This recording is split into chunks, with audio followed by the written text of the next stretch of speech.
So will guys, आज की हमारी जो कहानी है वो बहुत ही दिलचस्प होने वाली है, क्योंकि इसमें दुनिया के सारे लोग खुदकुशी कर रहे थे। आखिर पूरी दुनिया में लोग ऐसा क्यों कर रहे थे, ये जानने के लिए आप इस वीडियो के एंड तक बने रहे। कहानी की शुरुआत में हम सेबेस्टियन नाम के एक हाइड्रो पावर प्लांट इंजीनियर को देखते हैं। वो अपनी बेटी एना की आंखों पर पट्टी बांधकर उसे एक स्केटिंग रिंक में लेकर जाता है और उसे स्केटिंग शूज देता है। एना को स्केटिंग का बहुत शौक था, लेकिन महीनों से उसने स्केटिंग नहीं की थी, इसीलिए आज वो बहुत खुश होती है। सेबेस्टियन और एना दोनों स्केटिंग करते हुए खूब एंजॉय कर रहे थे, लेकिन तभी एकदम से उन्हें किसी चीज की आवाज सुनाई देती है, जिसे सुनते ही वो दोनों अलर्ट हो जाते हैं और धीरे धीरे उस जगह से बाहर निकलने लगते हैं। लेकिन तभी कुछ अंधे लोग सेबेस्टियन को पकड़कर उसे मारने लगते हैं। ये अंधे तो जरूर थे, लेकिन ये अपने सिक्स्थ सेंस से सेबेस्टियन का पता आसानी से लगा सकते थे। वो सेबेस्टियन को बहुत मारते हैं और फिर उससे उसका सारा खाना छीन कर वहाँ से भाग जाते हैं। लेकिन ये लोग एना को सेंस नहीं कर पाते, इसीलिए वो उसे कोई नुकसान भी नहीं पहुँचाते। जिसके बाद सेबेस्टियन वहाँ से बाहर जाने लगता है, लेकिन बाहर जाने से पहले सेबेस्टियन अपने आंखों पर एक ब्लैकआउट गॉगल्स को लगाता है, जिससे वो बाहर के दुनिया में किसी भी चीज को देख नहीं सकता।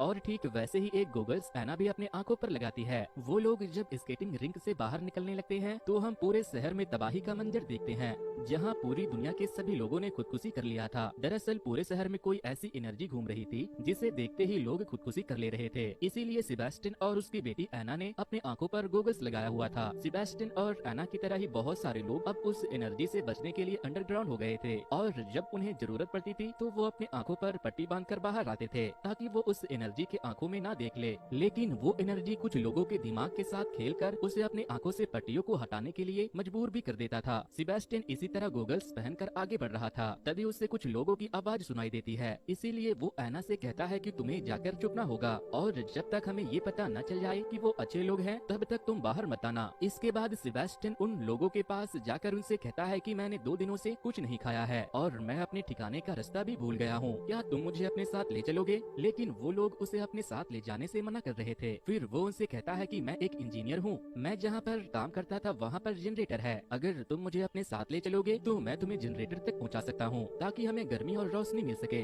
तभी उन्हें वहाँ पर उस एनर्जी के आने का एहसास होने लगता है, इसीलिए वो लोग सेबेस्टियन को भी अपने साथ आने के लिए कहते हैं। उन लोगों ने आने जाने के लिए अपने शेल्टर तक एक रस्सी बांध रखी थी, ताकि वो रास्ता ना भूल जाए। उन लोगों ने जिस जगह पर अपना ठिकाना बनाया था वो एक बहुत बड़ी बस मैन्युफैक्चरिंग कंपनी थी, जहाँ पर वो एनर्जी नहीं पहुँच सकती थी। खैर वो लोग सेबेस्टियन को वहाँ मौजूद एक डॉक्टर के पास लेकर जाते हैं, क्योंकि स्केटिंग रिंक में उन अंधे लोगों से मार खाने के बाद सेबेस्टियन इंजर्ड हो गया था। डॉक्टर लिली सेबेस्टियन के आंखों पर टाके लगाती है। वो सेबेस्टियन का इलाज करने के बाद उसे खाना भी देती है। तभी सेबेस्टियन की नजर वहाँ मौजूद एक आदमी पर पड़ती है, जिसने अपने आप को उससे बचाने के लिए अंधा कर लिया था। हालांकि उसके पूरे परिवार ने भी उस एनर्जी को देखने के बाद खुदकुशी कर ली थी, जिसे याद करके वो बहुत दुखी होता है और अपने जिंदा होने पर अफसोस भी करता है। वो अंधा आदमी सेबेस्टियन को बताता है कि उन जीवों से भी बदतर कुछ ऐसे लोग हैं जो बिना पट्टी के घूमते हैं और उन जीवों का साथ देते हैं, ताकि लोग उस जीव को देखकर खुद को नुकसान पहुंचाए। फिर जब रात होती है तो वहाँ मौजूद सारे लोग एक बस में जाकर सो जाते हैं, लेकिन जब सुबह होने वाली थी तो सेबेस्टियन बस में मौजूद सारे लोगों को बस के पीछे बंद करके बस को चालू कर देता है। वो उन्हें अपने साथ उस जगह से बाहर ले जाने का सोचता है, लेकिन इसी बीच लिली उठ जाती है और सेबेस्टियन से पूछने लगती है कि वो ये क्या कर रहा है। लिली सारे लोगों को उठा देती है, जिसके बाद सारे लोग बस के केबिन के दरवाजे को तोड़कर सेबेस्टियन को ऐसा करने से रोकने की कोशिश करते हैं, लेकिन सेबेस्टियन उस जगह की दीवार तोड़कर बस को बाहर ले आता है और बाहर आते ही उस बस का एक्सीडेंट हो जाता है। खैर सारे लोग इस एक्सीडेंट में जिंदा बच जाते हैं, लेकिन तभी वहाँ पर वो एनर्जी पहुँच जाती है, जिसे देखने के बाद सबसे पहले वो आदमी खुद की जान ले लेता है, जिसने सेबेस्टियन को अपने साथ अपने ठिकाने पर ले गया था। जब वो आदमी मरता है तो उसके अंदर से एक एनर्जी निकलती है, लेकिन डॉक्टर लिली खुद को बचाने के लिए अपनी आंखों को बंद कर लेती है, जिसके बाद सेबेस्टियन जबरदस्ती उसकी आंखों को खोलकर उसे उस एनर्जी को दिखाता है, और उससे देखने के बाद वो डॉक्टर भी खुदकुशी कर लेती है। इसी तरह सारे लोग मारे जाते हैं, मगर वो अंधा आदमी जिंदा बच जाता है, जो कि उस एनर्जी को देख नहीं सकता था। जब सारे लोग मर जाते हैं तो एना सेबेस्टियन के पास आती है और कहती है कि पापा आप तो मसीहा हो, आपने उन्हें बचा लिया। इन लोगों की आत्माएं अब एक बहुत ही खूबसूरत जगह पर पहुंच गई है, जहां अब वो अपने पूरे परिवार के साथ बहुत खुश रहेंगे। जिस पर सेबेस्टियन एना से पूछता है कि मैं उस जगह पर कब जाऊंगा, तो वो कहती है कि बहुत जल्द, लेकिन इससे पहले हमें बाकी बचे लोगों को वहाँ भेजना होगा। अब हमें 9 महीने पहले का समय दिखाया जाता है। जब सेबास्टियन अपने एक साइट पर काम करवा रहा था,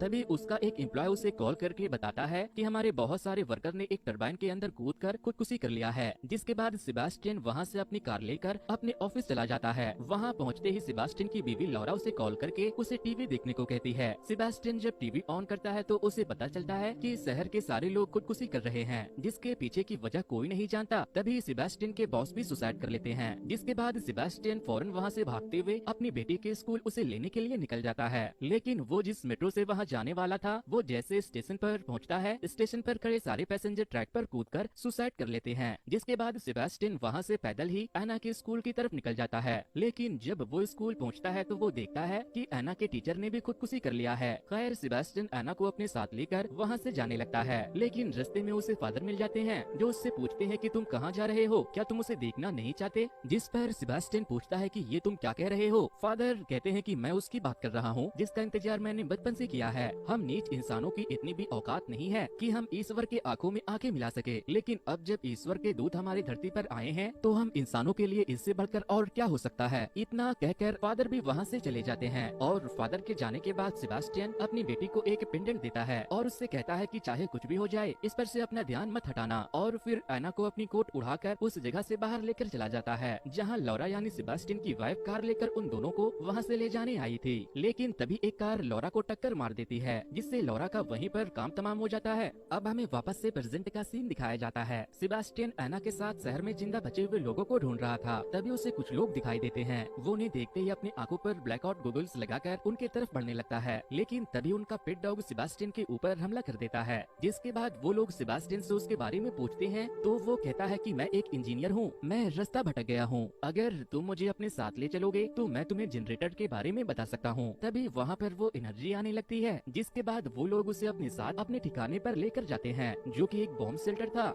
जहाँ पर वो एनर्जी नहीं पहुँच सकती थी। सेबास्टियन वहाँ पर एक बच्ची को देखता है जिसका नाम सोफिया था, जो कि एक जर्मन लड़की थी। डॉक्टर क्लैरी जो कि इस शेल्टर में रह रही थी, वो एक स्टोर से सोफिया के लिए चॉकलेट लूट कर लाई थी। वहीं राफा सेबास्टियन को शहर का मैप दिखाकर उससे पूछता है कि जनरेटर कहाँ है, जिस पर सेबास्टियन कहता है कि वहाँ कोई जनरेटर नहीं है, मैंने तो बस तुम लोगों के साथ यहाँ आने के लिए झूठ बोला था क्योंकि मैं अकेला था। ये सुनते ही राफा उसे मारने लगता है, लेकिन तभी क्लैरी वहाँ आकर उसे छोड़ने को कहती है, लेकिन राफा नहीं सुनता। जिसके बाद सोफिया राफा को रोकने की कोशिश करती है, जिस पर राफा कहता है कि तुम क्या कह रही हो, मुझे कुछ भी समझ नहीं आ रहा। राफा को जर्मनी समझ नहीं आती थी, लेकिन सेबास्टियन को आती थी, इसीलिए वो उससे कहता है कि वो कह रही है कि तुम मुझे मत मारो। जिसके बाद क्लेरी सेबास्टियन से कहती है कि अगर तुम जर्मन जानते हो तो इससे पूछो कि इसकी फैमिली कहाँ है।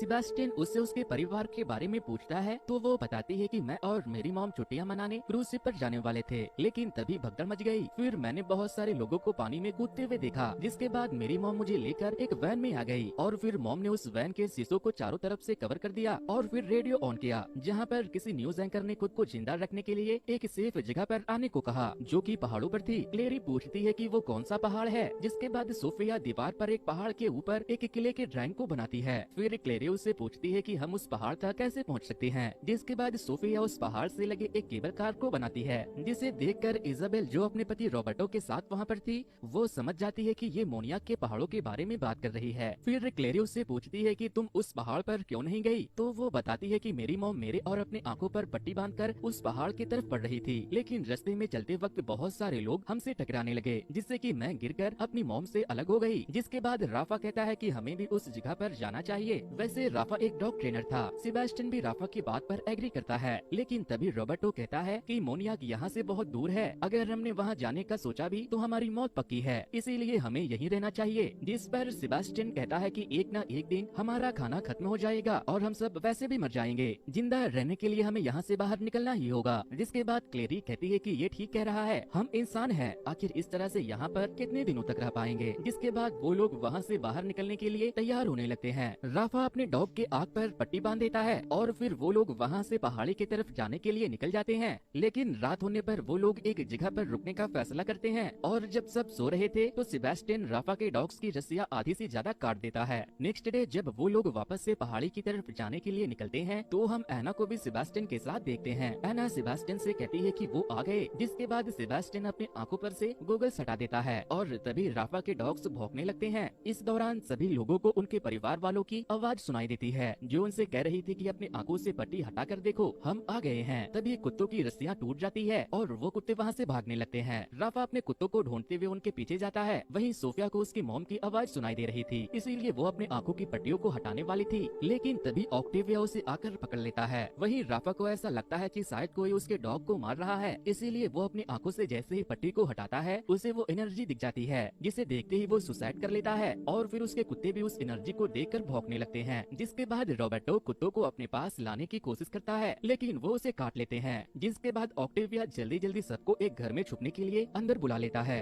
सेबास्टियन भी उन लोगों के साथ अंदर चला जाता है। क्लैरी और बाकी के लोग भी राफा के मरने के बाद बहुत ज्यादा डर जाते हैं। ऑक्टेविया सबसे कहता है कि वो जो कुछ भी है उसे हमारी कमजोरी का पता है, इसीलिए वो हमारे दिमाग के साथ खेलकर हमारी पट्टियां उतारने के लिए मजबूर कर रहा है। सोफिया भी बहुत डरी हुई थी, इसीलिए सेबास्टियन उसे एना का वो पेंडेंट दे देता है और उसे उस पर भरोसा करने को कहता है। थोड़ी देर के बाद एना सेबास्टियन से मिलने के लिए आती है और उससे कहती है कि वो पेंडेंट मेरा था, आपने उसे क्यों दे दिया, वो आपकी बेटी नहीं सिर्फ एक रूह है। तभी वहाँ पर क्लैरी आ जाती है और उसके आते ही एना वहाँ से गायब हो जाती है। क्लैरी सेबास्टियन से कहती है कि वो चीज हमारे अपनों की तरह बिहेव करती है और हमारे अपने की तरह बात करती है। तभी एना सेबास्टियन से कहती है कि इसके बातों पर ध्यान मत दो, ये आपके ईश्वर के प्रति भरोसे को तोड़ना चाहती है। लेकिन सेबास्टियन के अलावा एना को कोई और देख और सुन नहीं सकता था। तभी रॉबर्टो की तबीयत बिगड़ने लगती है क्योंकि उसके शरीर में कुत्ते के काटने के बाद इन्फेक्शन बढ़ गया था, इसीलिए सारे लोग उस घर में रॉबर्टो के लिए मेडिसिन ढूंढने के लिए जाते हैं। वो सारे लोग अपने अपने आंखों पर पट्टी लगाकर घर के अलग अलग हिस्सों में मेडिसिन ढूंढने लगते हैं। तभी सेबास्टियन ऑक्टेविया से कहता है कि मुझे कुछ मिला है, यहाँ तुम अपनी पट्टी उतार सकते हो। लेकिन ऑक्टेविया जैसे ही अपनी पट्टी उतारता है वो उस एनर्जी को देखने के बाद खुद को स्टैप करके मार देता है क्योंकि उस कमरे की खिड़की खुली रह गई थी। जिसके बाद सेबास्टियन चिल्लाने लगता है। उसके चिल्लाने की आवाज सुनकर क्लैरी वहाँ आती है तो उसे अपने भाई की आवाज सुनाई देती है जो उसे पट्टी हटाने को कह रही थी,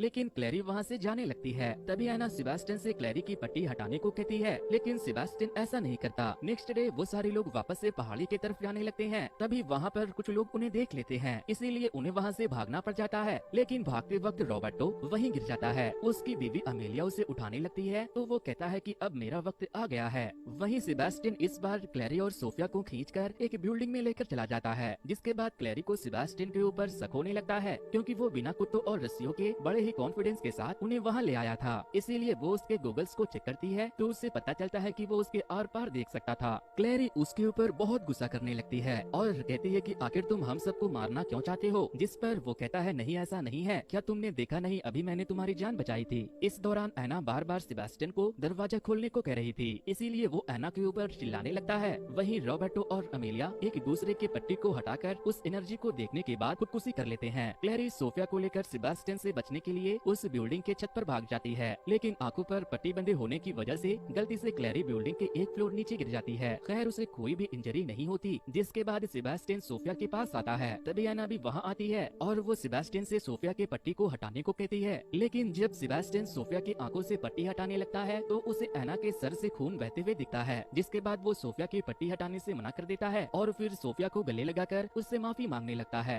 अब हमें पास्ट का एक सीन दिखाया जाता है जहाँ फादर और उसके लोग सेबास्टियन और आना को बंदी बना लेते हैं और फिर फादर एना के सर पर एक आँख को बनाकर उसकी आँख खोल देते हैं। जिसके बाद एना सुसाइड कर लेती है और उसके बाद जो एना सेबास्टियन के साथ थी वो एना की आत्मा थी जो फादर के कहने पर सेबास्टियन से लोगों की आंखों पर से पट्टी को हटवा रही थी और उससे ये कह रही थी कि वो उनकी आत्माओं को आजाद कर रहा है। अब हमें वापस से प्रेजेंट टाइम का सीन दिखाया जाता है। सेबास्टियन क्लैरी और सोफिया को अपने साथ बिल्डिंग के अंदर लेकर जाता है और उनसे माफी मांगते हुए बताता है कि उन लोगों ने मेरी बेटी का इस्तेमाल करके मेरे द्वारा बहुत सारे छुपे हुए लोगों की जान ली, लेकिन अब मैं समझ गया हूँ कि वो भगवान के दूत नहीं है क्योंकि उन्हीं लोगों ने मेरी बेटी एना को मारा है, इसीलिए अब मुझे तुम्हारी मदद करने दो। तभी वहाँ पर फादर के कुछ लोग आ जाते हैं, इसीलिए सेबास्टियन उन्हें अपने साथ एक कार में बैठाकर वहाँ से पहाड़ी की तरफ निकल जाता है। जिसके बाद फादर और उसके लोग उन लोगों का पीछा करने लगते हैं। सेबास्टियन सोफिया और क्लैरी को लेकर सीधे केबल कार के पास पहुँच जाता है और अपनी कार को सीधे केबल कार के एंट्रेंस पर पार्क करके उसके पेट्रोल टैंक में आग लगा देता है, जिससे कि फादर के बहुत सारे आदमी मारे जाते हैं। जिसके बाद सेबास्टियन क्लैरी से कहता है कि तुम सोफिया को यहाँ से लेकर चली जाओ, मुझे इन लोगों को रोकना होगा। क्लैरी सोफिया को लेकर केबल कार की तरफ जाने लगती है और सेबास्टियन फादर को सोफिया और क्लैरी के पीछे जाने से रोकने लगता है। इधर क्लैरी को सही सलामत केबल कार तक पहुँचना था, इसीलिए वो अपने आंखों की पट्टी निकालकर स्टेशन पर पहुँच जाती है और फिर वहाँ पर मौजूद एक घंटे को बजाने लगती है, जिससे कि वो केबल कार ऑन हो जाता है और क्लेरी वापस से अपने पति को अपनी आंखों पर बांध लेती है।